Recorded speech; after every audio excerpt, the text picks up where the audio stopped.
So let's read this question. So this question says the charge per unit length of the four quadrant of the ring is 2 lambda minus 2 lambda lambda and minus lambda respectively.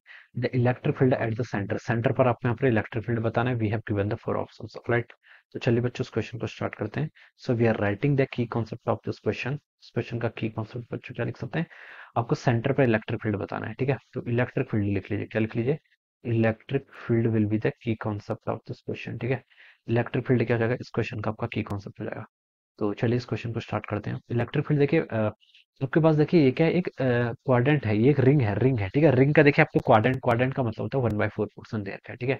चार portion है, चारों में आपकी different charge density है. ठीक है. तो देखिए बच्चों, कोई भी रिंग के एक पोर्शन के कारण, मान लीजिए कोई आपका रिंग का पोर्शन है. ठीक है.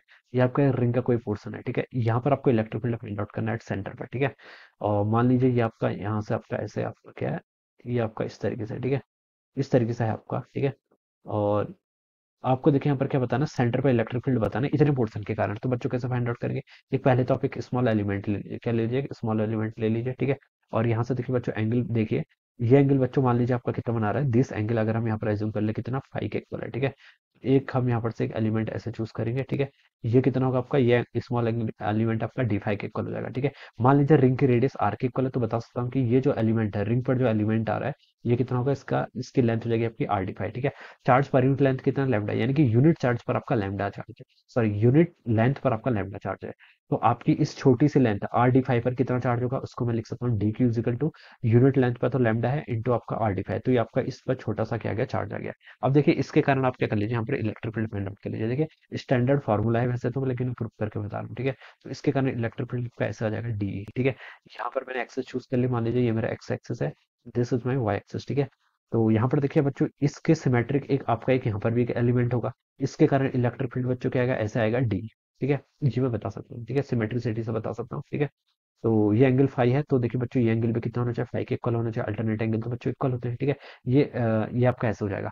अब बच्चों देखिए डीई के दो कंपोनेंट आएंगे. डीई के कंपोनेंट देखिए कौन कौन से आएंगे. एक कंपोनेंट तो बच्चों ऐसे एक्स एक्सिस के अलॉन्ग आ गया डीई कॉस फाई. एक कंपोनेंट आ गया ऐसे डीई साइन फाई. ठीक है. तो एक डीई कॉस फाई यहाँ पर इसके कारण आएगा, एक इस डीई का भी कंपोनेंट आएगा डीई कॉस फाई. तो दोनों डीई कॉस फाई तो ऐसे ऐड हो जाएंगे. एक आपका यहाँ आएगा डीई साइन फाई. तो ये वाला डीई साइन फाई और ये वाला डीई साइन फाई, ये तो एक दूसरे को क्या कर लेंगे, कैंसिल कर लेंगे. और अब यहाँ पर रिजल्टेंट क्या बचेगा आपका, एक्स एक्सिस के अलावा कितना होगा, डीई कॉस फाई यहाँ से आ रहा था, डीई कॉस फाई यहाँ से आ रहा था, तो टू डीई कॉस फाई हो जाएगा. टू डीई कॉस फाई लिख रहा हूँ, इसका मतलब अब मैं एंगल यहाँ से लेकर सिर्फ यहाँ तक कंसिडर करूंगा. अगर मैं सिंपली डीई कॉस फाई लेता, तो फिर मैं पूरे एंगल को यहाँ पर से यहाँ तक क्या करता, कंसिडर करता. ठीक है. तो बच्चों देखिए मैं क्या लिख लेता हूँ, इलेक्ट्रिक फील्ड फाइंड आउट कर लेता हूँ. डीई देखिए बच्चों कितना हो गया, स्मॉल चार्ज के कारण इलेक्ट्रिक फील्ड होता है आपका K E into D Q divided by R square. R क्या डिस्टेंस कितनी होगी, इस रिंग की रेडियस के इक्वल आर स्क्वायर, यहाँ से ऐसे लिख लीजिए. ठीक है. अब वैल्यूज पुट कर लीजिए, K E into D Q की वैल्यू कितनी होगी आपकी, यहाँ से lambda R D five divided by R square. ठीक है. तो ये तो आपका डी आ गया. ठीक है. कौन सा कंपोनेंट है इसका, कॉस फाइव वाला कंपोनेंट, इसको आप यहाँ पर लिख लीजिए कॉस फाइव हो जाएगा. ठीक है. तो देखिए बच्चों इसको आप थोड़ा सा और सिंप्लीफाई कर लीजिए, हो जाएगा आपका के ई लैम्डा, और यहाँ पर देखिए आपका आर इधर आ जाएगा, और यहाँ पर क्या बच गया आपका कॉस फाइव डी फाइव. ठीक है. ये आपका यहाँ पर से एंगल क्या हो जाएगा, कॉस फाइव डी फाइव. ठीक है. अब इसको आप क्या कर लीजिए, इंटीग्रेट कर लीजिए. ठीक है. अब मान लीजिए आपका ये थीटा एंगल बना रहा है. मैंने तो देखिए ऐसे एज्यूम कर रखा था कि मान लीजिए कोई एलिमेंट है जो आपका टोटल एंगल कितना बना रहा है, थीटा बना रहा है. ठीक है. तो ऊपर वाला एंगल कितना होगा, थीटा बाई टू, नीचे वाला एंगल भी कितना होगा, थीटा बाई टू. ठीक है. तो मैंने देखिए टू से यहाँ पर आपका टू का फैक्टर भी आएगा. ठीक है. टू का फैक्टर आएगा. अगर मैं टू का फैक्टर लेके आ रहा हूँ, तो मैं यहाँ से लेकर यहाँ तक का एंगल कैलकुलेट करूंगा. अगर मैं टू का फैक्टर नहीं लेके आऊंगा, फिर मैं पूरा एंगल कैलकुलेट करूंगा. तो मैं तो टू लेके आ गया हूँ, तो मैं यहाँ पर जीरो से ऊपर, यानी कि कहाँ तक टोटल एंगल थीटा था, तो जीरो से लेकर थीटा बाई टू तक मैं क्या कर लेता हूँ, इसको इंटीग्रेट कर लेता हूँ. ठीक है. तो ये आपका यहाँ पर सही चल जाएगा. इसको बच्चों इंटीग्रेट करेंगे तो कितना आएगा आपका, टू के ई lambda by r. Cos phi का इंटीग्रेशन बच्चों देखिए कितना होता है, कॉस फाइव का इंटीग्रेशन हो जाएगा आपका कॉस का साइन फाइव. ठीक है. और साइन थीटा बाई टू ऊपर आ जाएगा, माइनस आपका साइन जीरो. ठीक है. तो वो तो जीरो हो जाएगा. तो बच्चों यहाँ से ये कितना हो जाएगा, इसकी वैल्यू हो जाएगी आपकी यहाँ से आपका देखिए के ई को क्या लिख सकते हैं, one over four pi epsilon naught. ये हो जाएगा आपका lambda by two pi epsilon naught R times आपका साइन थीटा बाई टू. ठीक है. तो ये बच्चों this will be our electric field. तो बच्चों ये क्या गया आपका, lambda by two pi epsilon naught sine theta by two. तो इसका क्या मतलब है, इसका मतलब मेरा ये था कि अगर कोई आपके पास सेक्टर है जो आपका टोटल थीटा एंगल क्या कर रहा है, सॉरी पूरा एंगल अगर आपका थीटा है, तो उसके कारण इलेक्ट्रिक फील्ड कितना आएगा, lambda by two pi epsilon not और sign theta by to.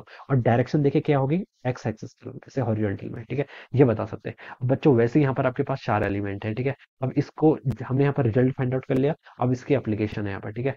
4 element हैं बेसिकली, ठीक है। तो ये आपका देखिए ऐसे रिंग दे रखा है क्वेश्चन में आपको, ठीक है। ये आपको एक इस तरीके से क्या दे रखा है, रिंग दे रखा है। ये आपका एक एक्सेस है, ठीक है। लेट मी ड्रॉ इट, ठीक है। ये रिजल्ट बहुत स्टैंडर्ड है, ये आपको याद होना चाहिए, ठीक है, सेक्टर के कारण, ठीक है। मैंने इसका डेरिवेशन करके दिखाया, लेकिन डेरिवेशन करने की जरूरत नहीं है, ठीक है। ये आपका एक्स एंड वाई है, ठीक है। अब बच्चों देखिए, यहाँ पर आपका कितना है, +2 लैम्डा चार्ज है, ठीक है, +2 लैम्डा चार्ज है। इसके कारण इलेक्ट्रिक फील्ड कैसा होगा, देखिए ये +2 लैम्डा है, तो प्लस चार्ज के कारण इलेक्ट्रिक फील्ड ऑलवेज अवे होता है, तो ऐसा हो जाएगा, ठीक है। यहाँ पर इसके जस्ट अपोजिट एंड पर लैम्डा चार्ज भी है, ठीक है।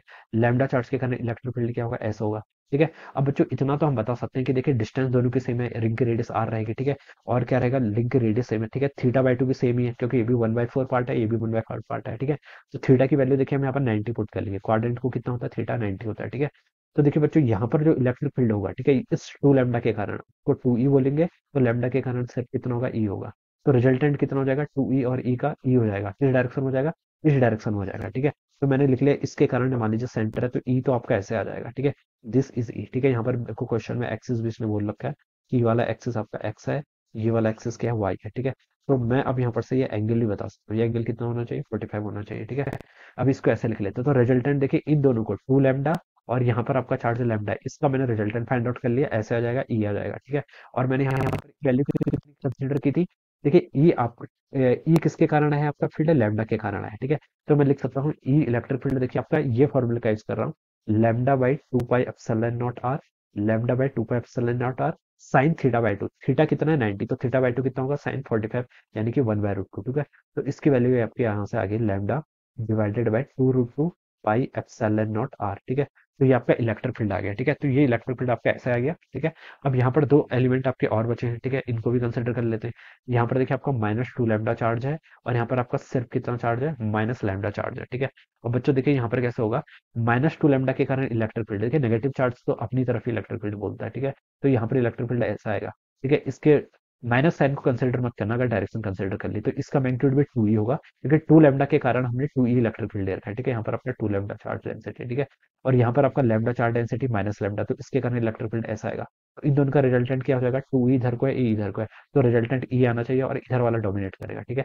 तो यहाँ पर आपका इलेक्ट्रिक फील्ड ऐसा जाएगा, ये भी कितना आएगा, आपका ई आएगा, ठीक है। और इसका मैग्नीट्यूड बच्चों क्या होगा, सेम होगा, क्योंकि हर चीज तो सेम ही है, चार्ज डेंसिटी सेम है। माइनस साइन है, माइनस साइन का मतलब क्या है, डायरेक्शन, डायरेक्शन तो हमने कंसिडर कर ली, और बाकी कुछ थोड़ी ना है।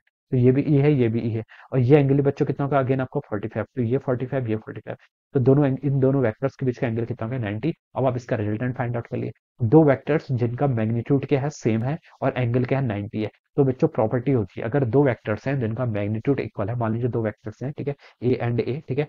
ये आपके दो वेक्टर्स हैं, इनके बीच का एंगल कितना है, 90 डिग्री है, ठीक है। तो हम बता सकते हैं इनका जो रिजल्टेंट होता है वो आपका 2a cos θ/2 होता है। ये बहुत ही स्टैंडर्ड रिजल्ट है, ये आपको सीधे याद होने जाना चाहिए, ठीक है। इसको आप निकाल भी सकते हैं, देखिए √a² + 2a² वहां से आप जो दो वेक्टर्स का एडिशन का फॉर्मूला होता है ना, मान लीजिए ए और बी दो वेक्टर है, तो इनका रिजल्टेंट कितना होता है, √a² + b² + 2ab cos θ, ठीक है।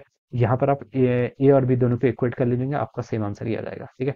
थोड़ी सी मैथमेटिक्स है, ठीक है। अब इसको आप यहाँ पर पुट कर लीजिए, ए कितना है बच्चों, ए आपका यहाँ पर दो वेक्टर्स के ई के इक्वल है, ई की वैल्यू बच्चों यहाँ पर आपको गिवन करके λ/2√2 पाई एप्सिलॉन नॉट आर, ठीक है, into cos of θ/2, theta theta कितना है आपका, थीटा यानी कि पूरा एंगल 90 था, θ/2 कितना हो जाएगा, 45, कॉस 45 की वैल्यू कितनी थी आपकी, 1/√2, ठीक है।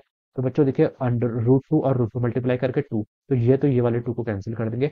इलेक्ट्रिक फील्ड का मैग्नीट्यूड आ गया आपका λ/2 पाई एप्सिलॉन नॉट आर, कितना गया, λ/2 pi epsilon naught, this will be our net electric field, ठीक है। और इसकी डायरेक्शन क्या होगी, ये भी ई है, ये भी ई है, इस डायरेक्शन को है। तो इन दोनों का जो रिजल्टेंट होता है दो वेक्टर्स का, वो ऑलवेज क्या करेगा, उनके परपेंडिकुलर, उनके बाइसेक्टर से पास करेंगे, ठीक है।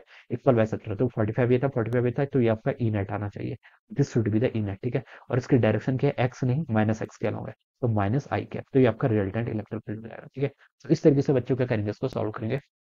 तो आंसर मैच कर लीजिए, ए ऑप्शन से मैच करिए, -λ/2 पे epsilon naught are I cap, ठीक है। λ/2 एप्सिलॉन नॉट आर इसका मैग्नीट्यूड है, और -i कैप क्या इसका डायरेक्शन है। तो ए ऑप्शन क्या होना चाहिए इसका करेक्ट आंसर, ठीक है। तो इस तरीके से बच्चों क्या करते हैं, इस क्वेश्चन को सॉल्व करेंगे। So I hope you all understood this concept, all the best and thank you so much.